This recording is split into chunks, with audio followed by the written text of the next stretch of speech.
Hey guys, this is Frost McGravious, introducing you to a new Let's Play on the channel, called Total War Rome 2.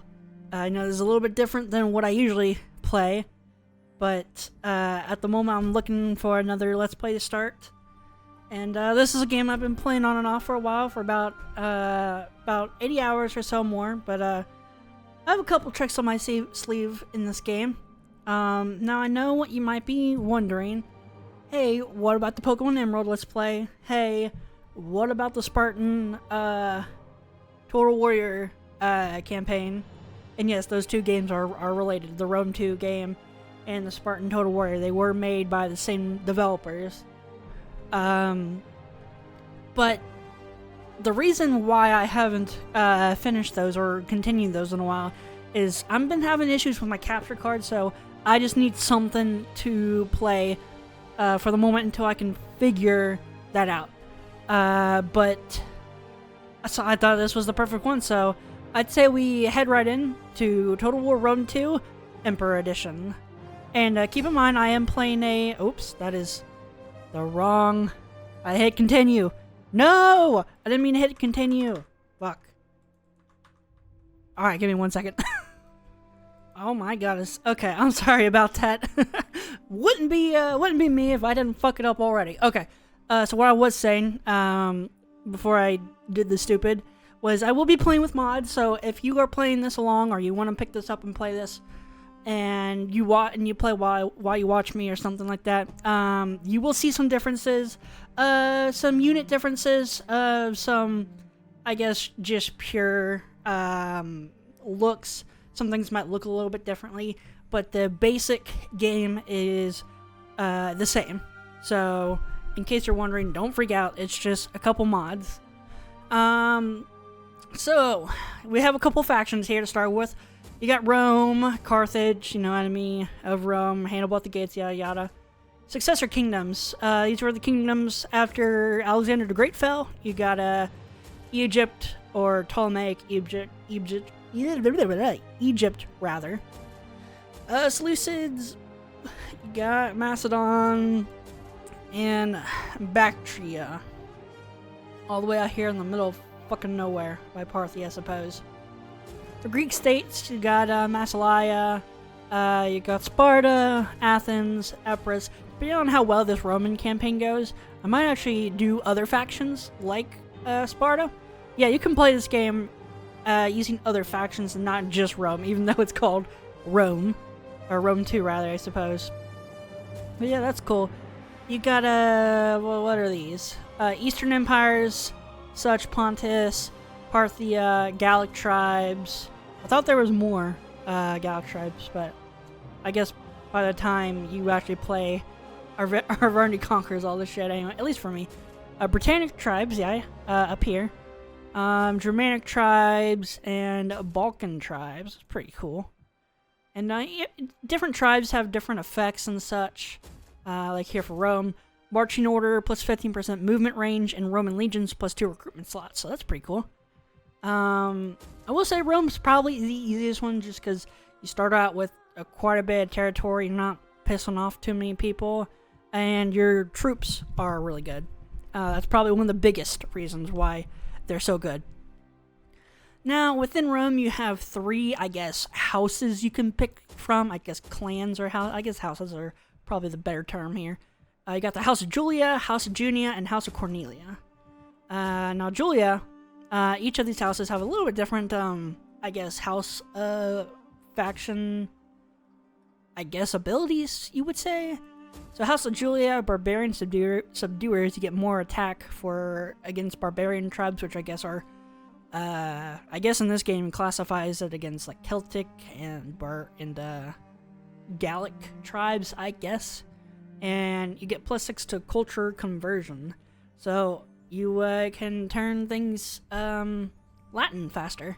House of Junia, you get public order bonus from the presence of Latin culture, and more wealth from agriculture, so that's pretty cool.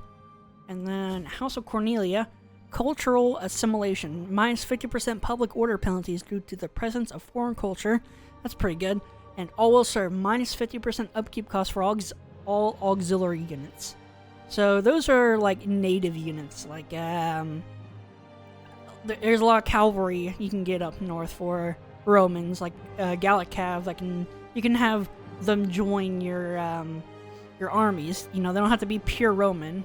You can get Rhodian slingers down there. You can get elephants, African elephants, and I'll probably mess around with some auxiliary units because they're pretty fun. But I think for starters, House of Julia is probably the most simple ones. So originally from Alba Longa, the Julii clan are an ancient patrician family, so they're rich, with a tradition of attaining high office dating back centuries. The most famous of the clan was Gaius Julius Caesar, who became lifelong dictator. He was murdered because they thought he was to become king. So let's start. Oh, also game difficulty is on normal. So there's two different types of difficulty settings. There's game difficulty and battle difficulty. Game difficulty, I'm just gonna leave it at normal because it kind of skews the game in a kind of weird way, making things harder than they need to be without really a reason. Like, you'll have a harder time maintaining public order, such like that. So let's get into it.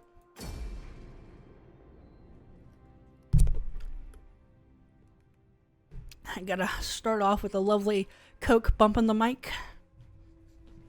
For YouTube, that was Coca-Cola. You are at war with the Etruscan League. March north and capture their territories. This will allow you to consolidate Italia and ensure the safety of Rome.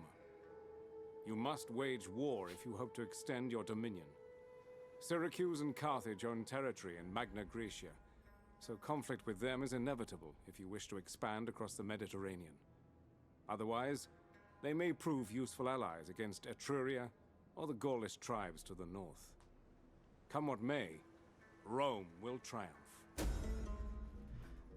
Rome shall indeed triumph. We have an objective issued.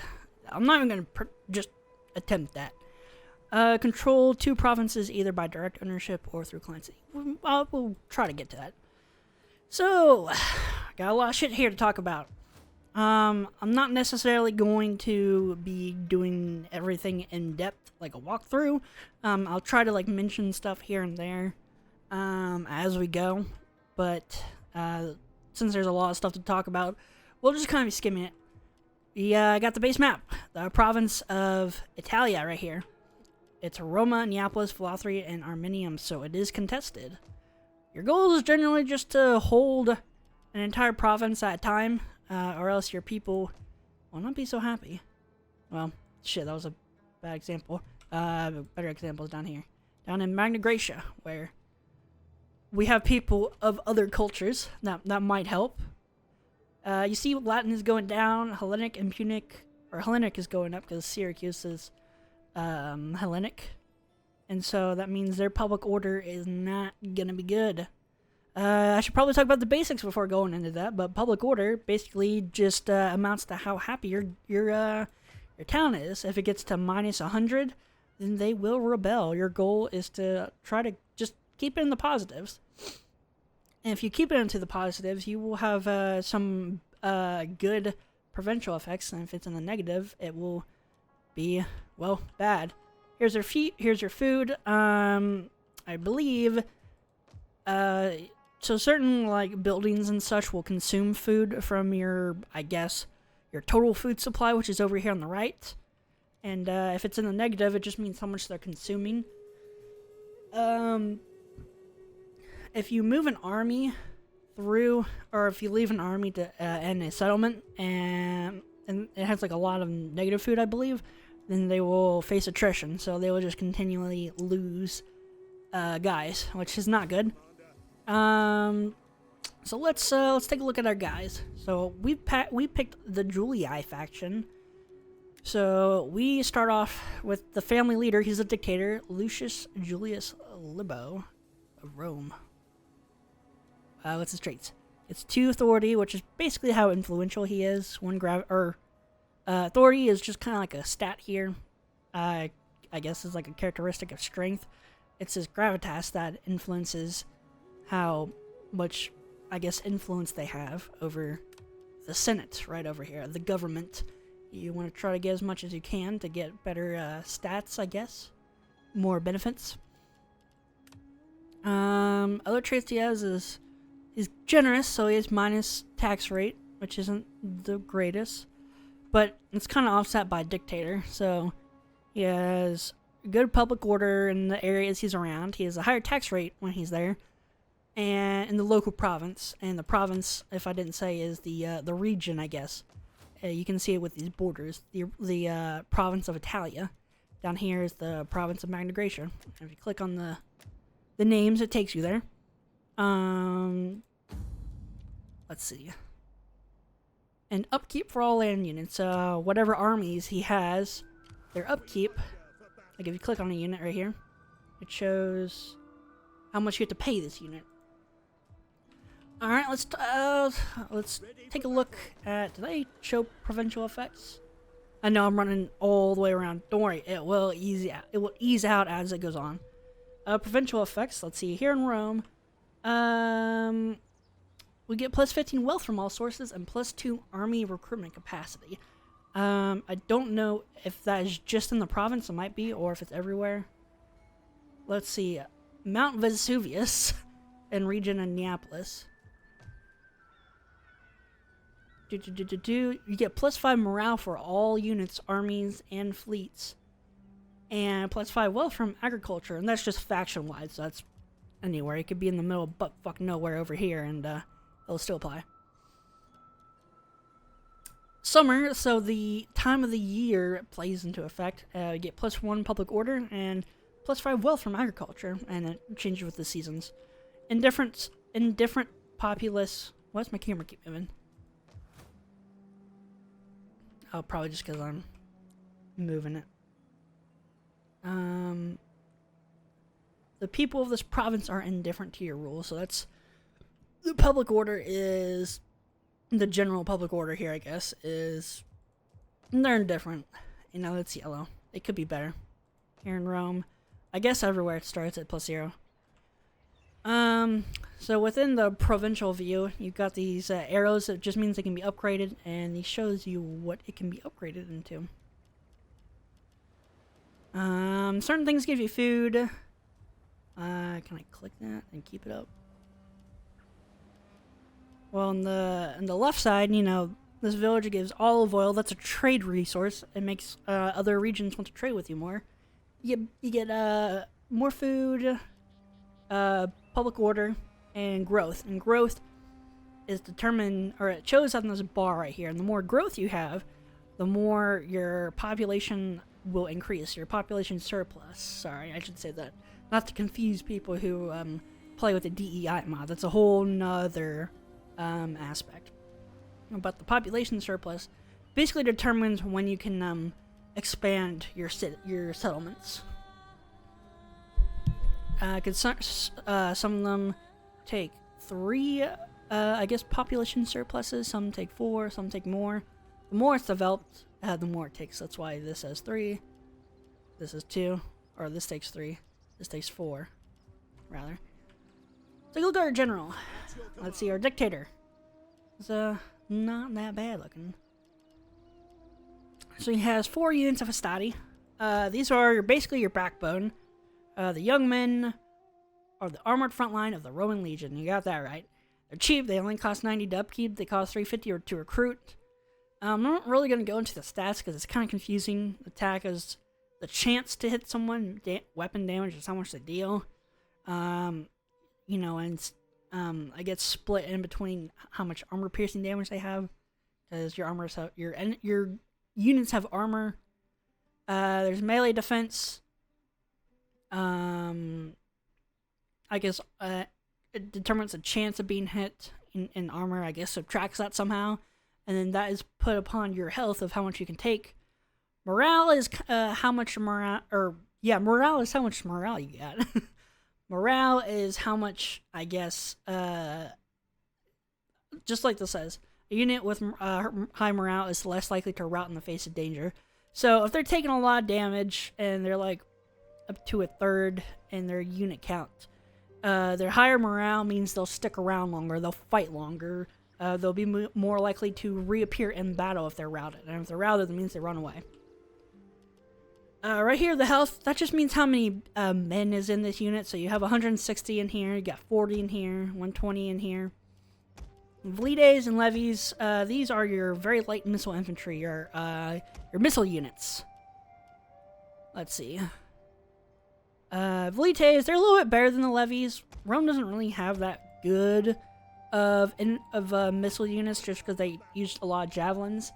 And javelins, they do pretty good damage, but they don't have good range and they run out of ammunition quickly. Like, let's see, the range is 80, missile damage is 32, which isn't bad. Ammunition is 7. I believe that's how many volleys they can do, I think. Now, melee attack, that's just how much they do in hand-to-hand combat, which, not good.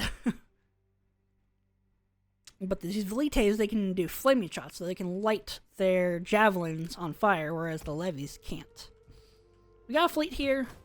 I'm not good at naval combat, so you most likely won't be seeing me do a lot of it. But you get the different stances down here. You got raiding, patrol, and double time. Most of the time we will use double time, increase their movement range. And for now, I have a little trick that I'm going to send this guy to Brundisium, and you will see why in a moment. And he is going, and if they're in double time, they can't recruit, and they cannot attack. So just keep that in mind. And it also decreases their morale. Yeah, so you want to keep that in mind. Up here, we got the spy. They're good for scouting stuff out, so we'll send them up through the enemy lines. Just to see what is going on. Oh, she found a unit. An enemy. We got the Etruscan League. So before we go into that, we'll go to diplomacy. Here we are, we're Rome. And I guess already I selected since they're the first in the group. That's weird. We have defensive allies, which we don't have any of. Military allies, which we also don't have any of. And our enemies, who we are at war with. Etruscan League, which is just north of us. Down here is your, I guess, trading resources. We have olive oil, we're producing it right now, but we're not actually trading any. RDI is, I guess it tells you what they're importing or what they're producing. That's cool. And here this is the diplomatic, I guess, option of it. So, you know, you can initiate diplomacy. Balkan, I guess. Much to agree. Sure. So when you click here in this middle option, you can do a whole host of different stuff. You can pay them, you can demand payment. They probably will not agree to that. You can demand trade. It's kind of hard to get people to trade with you sometimes. I think it's based on what you're producing and how much. It'll make them more likely to want to trade. You also get money for trading. But you need a sea route to your capital, I believe, or the capital of the province. So, for example, if Sparta wanted to trade, they would need to take over Athens, since it's the it has a sea route to the province of Hellas. Sorry. What else? Enter, friend, and speak. Non-aggression, mean you won't attack each other.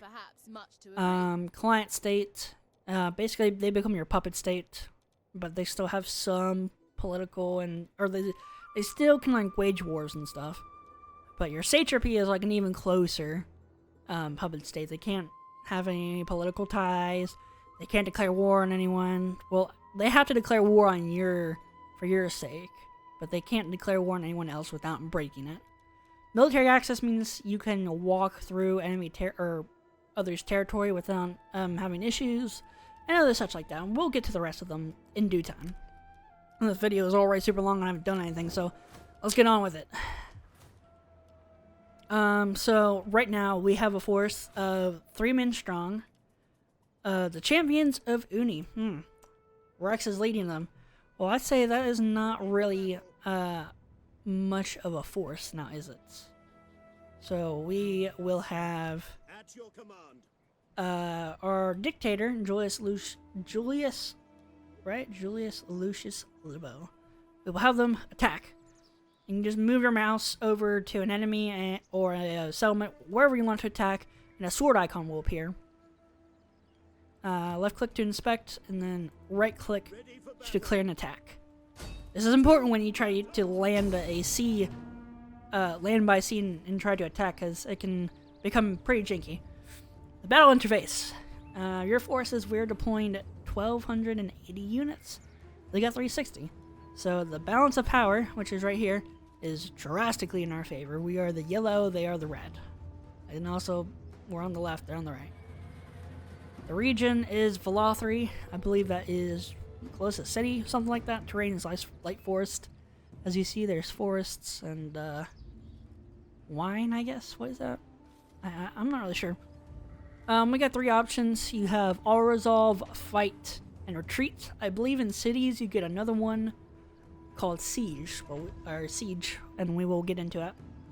You got your commander's effects, stance. Like if we were being attacked while we were in double time, we would be ambushed, and we would have a lot of penalties against us. They have the commander effects and the stance. Since this is just 3 units and it's not really a worthy battle, I'm just gonna auto-resolve it really quickly.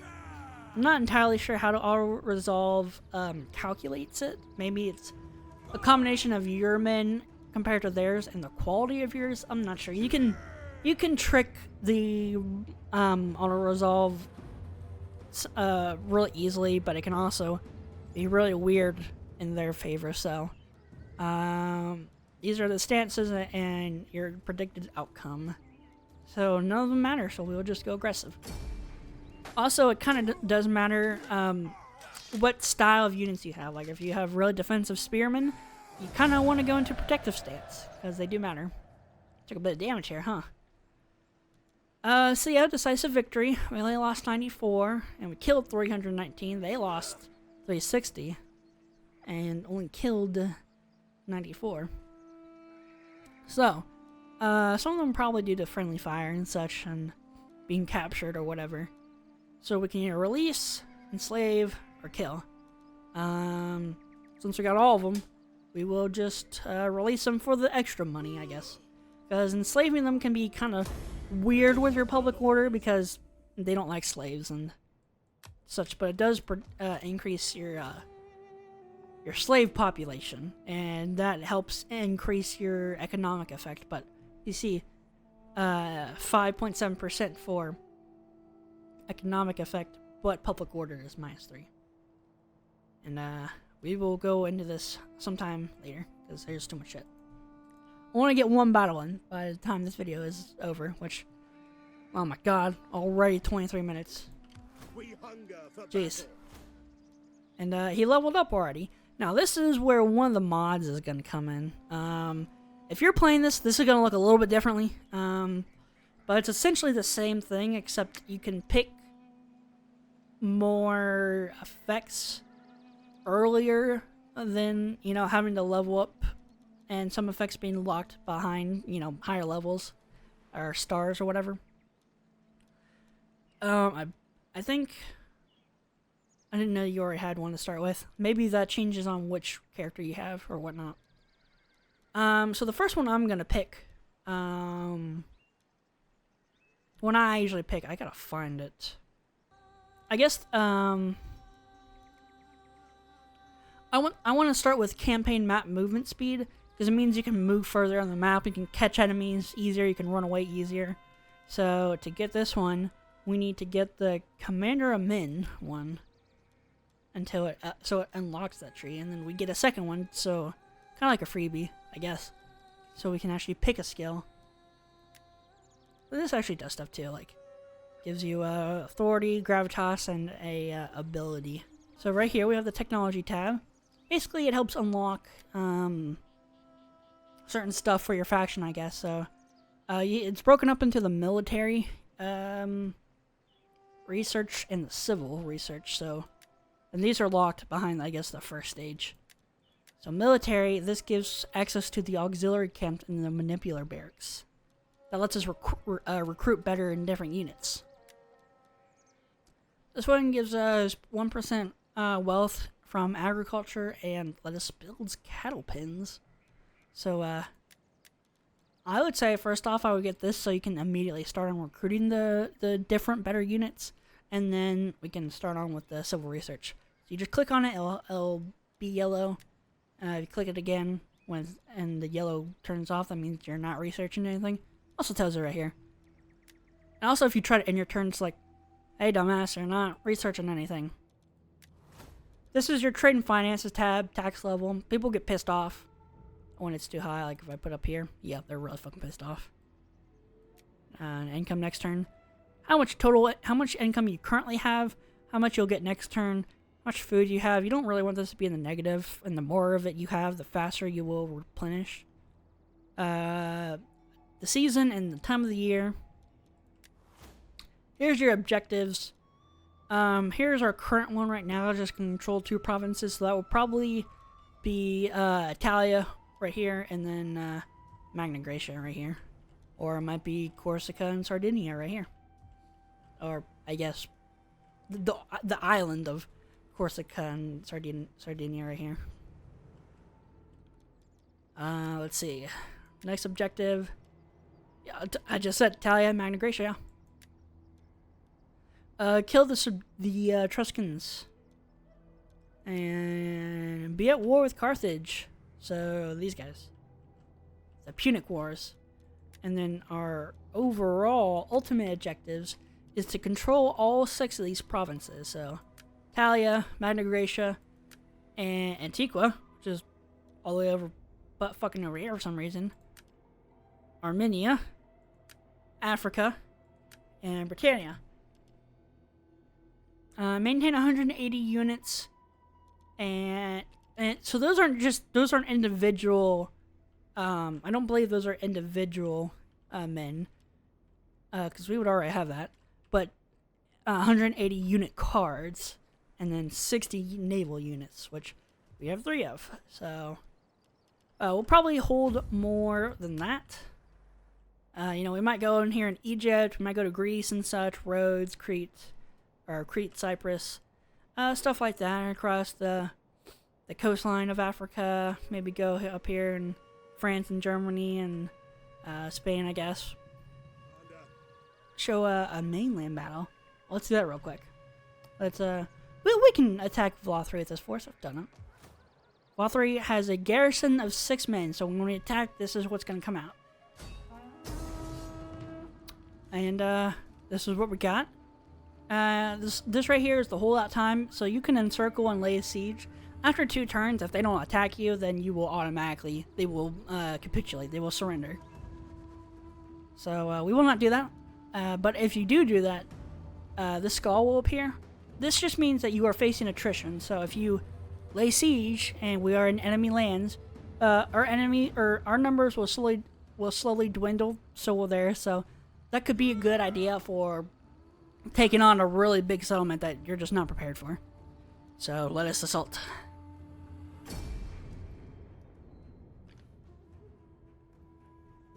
The Battle of Valothri will commence. I'll probably skip out most of these later on, but for starters, it can work. Weather conditions. We got fog. Yep.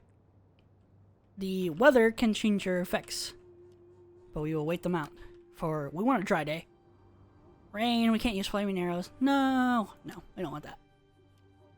Rain again, and you can only wait it out for a certain amount of time. Start. Let's go.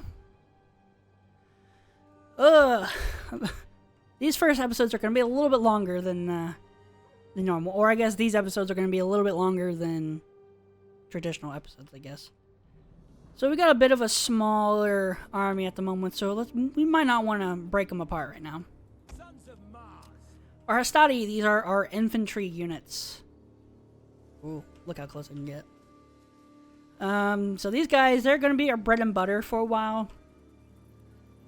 They're actually not that bad. They're pretty cheap for how good they are, which is kind of surprising. I think they used to be cheaper.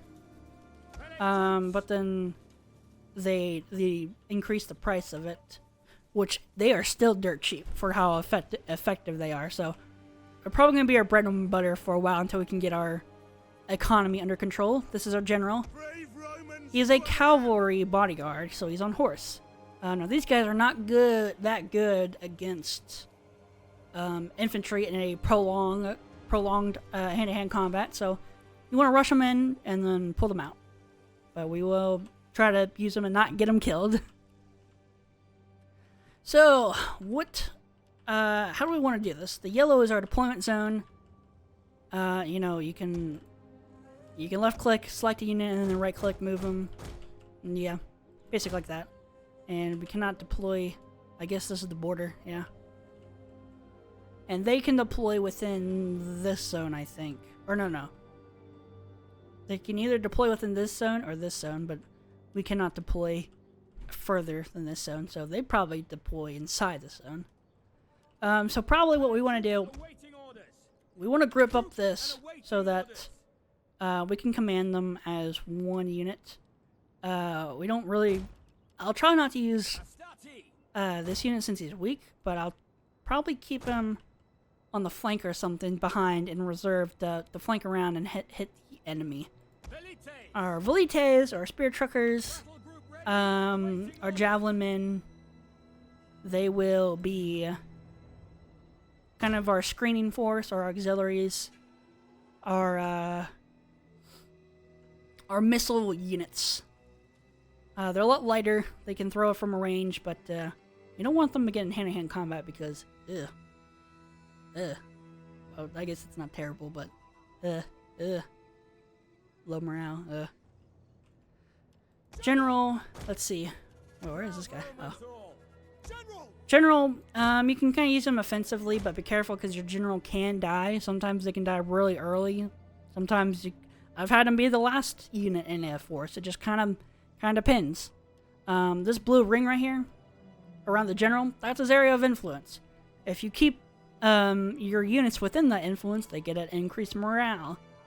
Again, that's important. I wonder if you can see it. So the white means it's being boosted, so 49. I don't know if it actually shows it, but that is what it does. But yeah, these group commands, it's just G. You know, you right click to move them around. Now, if I want to have them be in a more unique formation like this, see, if I press 1 like these guys, and then I right click and drag, it just goes in a line like that. Let's say you want them to be in like a formation like that. Well, you select them, and then you hold control and press G to lock them like that. See, now if I move them like that, you can just click to move them, or click and drag to move their positions. Interesting. I just now learned that about 2 hours ago while practicing for this. That's pretty cool. So we will form up, and I will stop talking, and we will listen to our speech. Take heart, men. Look to the men who stand with you. Seek to match their deeds and their war-birthed nobility. What enemy will then stand against us if every man is a hero? Prepare for action. Good speech. I don't actually know which one is our general, but they are sallying forth. So let's move forward. In the name of Rome. Your orders. Romans ready for duty. So right now they're walking. Right now, we can probably have them run.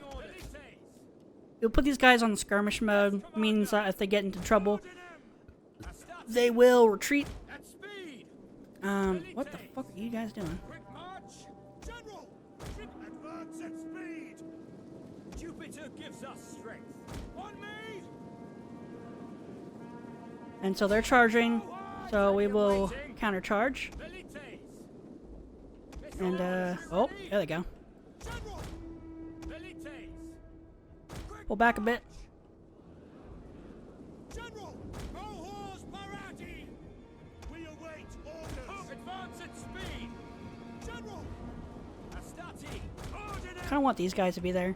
You pull there. You help attack there. I want you to help. And then these two guys. Mars I want my commander to distract or disrupt their units right there. I want you to attack. Now you see they're kind of staying in formation, like these guys could be wrapping around or these guys could be doing something. We will take off formation attack.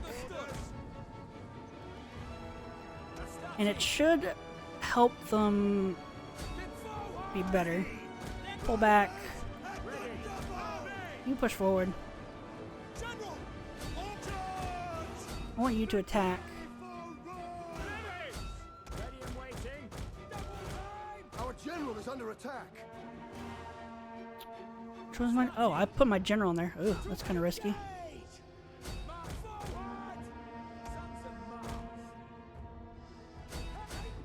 Send you there. Send you there. The men are wavering. I know you're wavering. You're fine.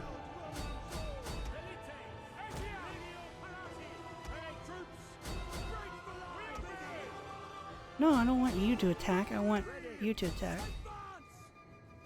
I want you to attack there. You can attack. You attack. You attack. And I want you to break them. Yeah, these guys, they don't have good morale, so an accidental slip up against a cav that got around the line, which they like to do. They like to be little bitches about it.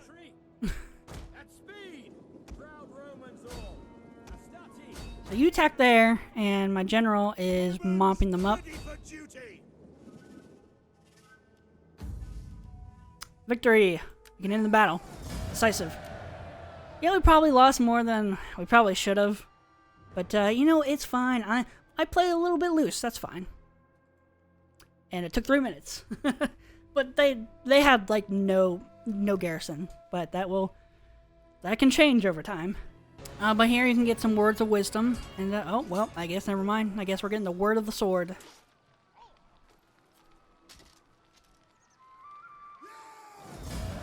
And then we can occupy, we can loot, sack, or raise. Loot, we get some money, and they're a little mad at us. Buildings in the settlement will be damaged, and all the captives are enslaved. We can sack it, we get more money, but we do not capture the settlement. But we steal the money and we damage its buildings. All captives are killed, or we can raise it and get, I guess, a lot more money. And we destroy all the buildings, and everyone hates us, and we kill everyone. This is, I'd say this is not bad if you are trying to convert buildings that you can't use that are of a different culture. You can do this, you get some money out of it, and then you change it to something that you can use. But for now, we'll just loot, or we'll occupy it, my bad. He ranked up. And, but yeah, we have captured Valothri, and Valothri looks like they make wine. You can tell by... this icon right here in this element, this has a wine icon. It means they have a resource that they are creating. This doesn't. The stars are capital. And it might say... Oh, no, it doesn't. Well, that was it for part 1. And, oh my god, this might be 40 minutes. Holy crap. It shouldn't be as long as the video next turn. Or, next episode. But for now, there was just a lot to cram in. So, next time... we will go into construction, I guess, and hopefully kicking them off their island, and we might be able to kill them here next turn. I don't know. We'll see. Anyway, thanks for watching, and we will see you next time. I don't have an extra, yeah. Bye.